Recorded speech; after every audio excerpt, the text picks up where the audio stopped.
150 millions d'euros pour 70 000 mètres carrés de commerce et 37 000 mètres carrés de verdure.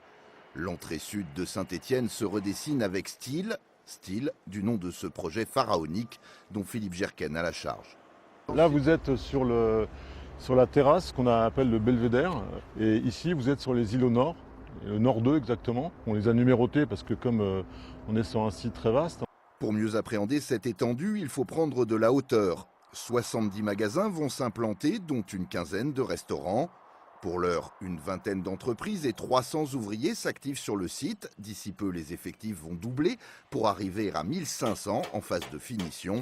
Mais ça, ce sera en 2020, car le chantier a connu quelques aléas.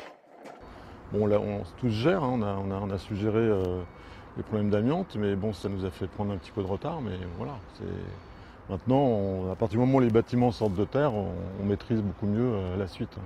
Et là, on va monter à quelle hauteur là? 30 mètres, c'est ça? 30 mètres en total, mais l'émergence en elle-même, elle fait 20 mètres à partir de... L'autre difficulté de ce chantier, ce sont les terrassements, avec 30 mètres de dénivelé entre le point le plus haut et le point le plus bas.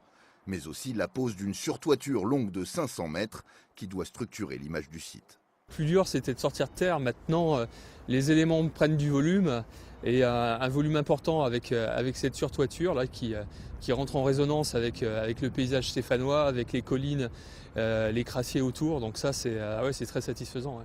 Une signature esthétique à ce point essentiel que les architectes ont dû mettre la charrue avant les bœufs. D'habitude, on ne commence pas par la surtoiture. Ici, c'est un véritable défi technique. Cette fameuse mantille de 500 mètres de long nécessite un temps de pose qui est relativement long. Donc on a fait le choix de la poser en premier, puis de réintervenir ensuite sur la toiture. Ce voile métallique bénéficiera d'un éclairage particulier pour donner encore plus de visibilité et de clinquant à l'ensemble. Sa livraison est désormais prévue en avril 2020.